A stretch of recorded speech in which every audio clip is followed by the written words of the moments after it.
China Coast Guard nakipagtulungan umano sa Philippine Coast Guard upang sagipin ang mga Pilipinong mangingisda sa Baho de Masinloc. Pag-deploy ng US missile sa Pilipinas, inalmahan na ng Russia. Yan ang mga bagay na pag-uusapan natin ngayon. Kaya't kung bago ka pa lang sa ating channel, ay mag-subscribe ka na at i-click mo na rin ang notification bell para lagi kang updated sa mga kaganapan at modernong kagamitan na ating pag-uusapan.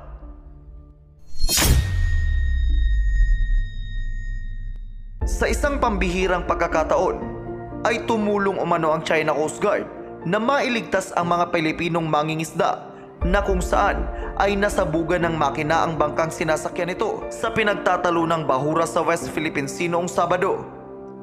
Ang bangkang pangisdaan ng mga Pinoy na may pangalang FFB Aquio ay may sakay na 8 tripulante.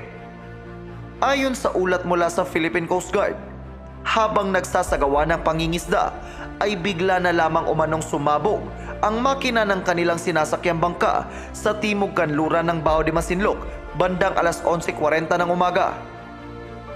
Buti na lang at may isang napadaan na bangkang pangisdaan na may pangalan na FFB GG3 at iniulat nito ang insidente sa Philippine Coast Guard na agad naman na nag-deploy ng kanilang multi-role response vessel na BRP Sindangan para magsagawa ng search and rescue operations.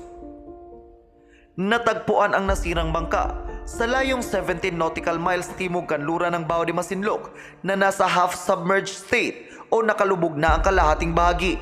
Ayon kay Rear Admiral Armando Balilo, tagapagsalita ng Philippine Coast Guard, na habang papunta ang Philippine Coast Guard sa lugar ay sinusundan sila ng mga barko ng China Coast Guard at Chinese Navy hanggang marating nito ang lokasyon ng mga mangingisda. Tumigil lamang sila sa pangaras nang ipinaalam ng Philippine Coast Guard crew sa kanilang Chinese counterparts ang patungkol sa pagsabog.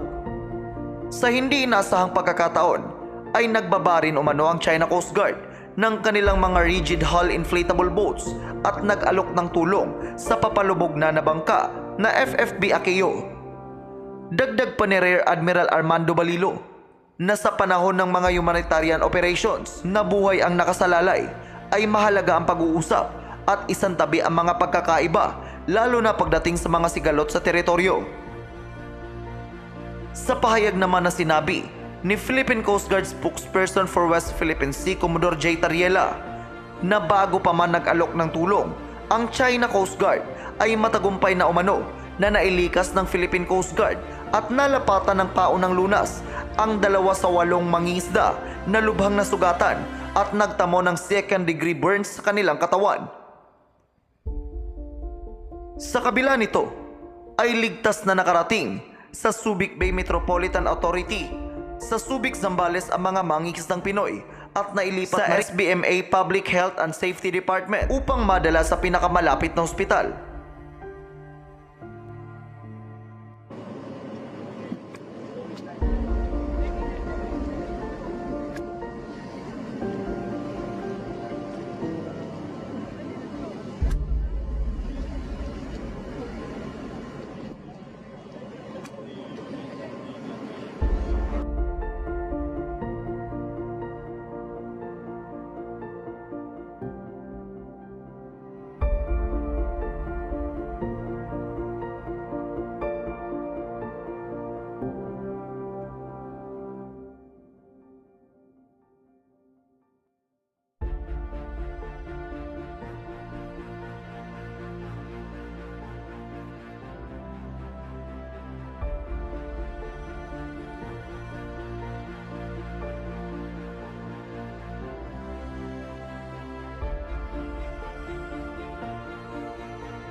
Sa kabilang banda naman, ay ipinag-utos ni Russian President Vladimir Putin na ipagpatuloy na ang paggawa ng mga intermediate range na mga missile system na ipinagbabawal sa ilalim ng isang kasunduan na ngayon ay binasura na kasama ang Estados Unidos.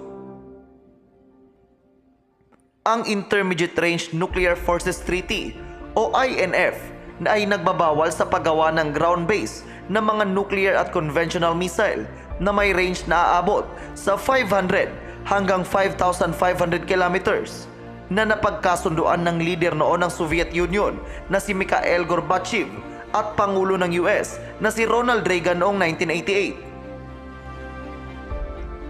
Ang Estados Unidos ay umatras mula sa kasunduan noong 2019 dahil sa mga paglabag umano ng Russia.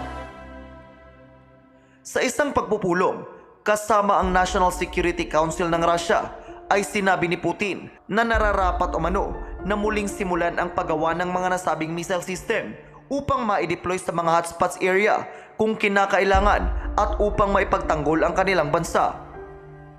Ayon pa kay Putin, na itinigil na ng Russia ang paggawa ng mga ganitong armas dahil sa naging kasunduan nila ng Amerika. Ngunit ngayon umano ay hindi lamang gumagawa ng ganito kalalakas na missile system ang Estados Unidos, kundi ipinapadala pa ito sa ilang parte ng Europa para sa mga pagsasanay tulad na lamang ng sa Denmark. Dagdag pa ni Putin na kamakailan lang ay napag-alaman umano ng Russia na nasa Pilipinas na ang mga ito. Mula nang umatras sa kasunduan, ang US Army ay nagpatuloy sa pagdevelop ng isang conventional ground-launched mid-range missile capability na tinawag nila na Typhoon missile na ipinagbabawal sa ilalim ng INF. Makailang beses na rin umano na ginamit ng US Army ang nasabing mga armas sa mga pagsasanay sa Pilipinas nitong nakaraan. Dahil dito ay pinag-iisipan na umano ng Russia ang susunod nilang hakbang upang kontrahin ang galaw ng US sa ating bansa.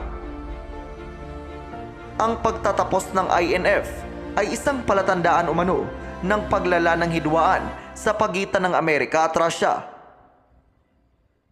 Ang huling natitirang arms control pact sa pagitan ng Washington at Moscow ay ang New Strategic Arms Reduction Treaty na nililimitahan ang bawat bansa na hindi hihigit sa 1,550 deployed nuclear warheads at 700 deployed missiles at bombers. Ito ay nakatakdang mag-expire sa taong 2026. Pinangangambahan na dahil sa lumalalang tensyon sa pagitan ng US at Russia ay tuluyan ng maubos ang Arms Control Treaty ng dalawang superpower nation.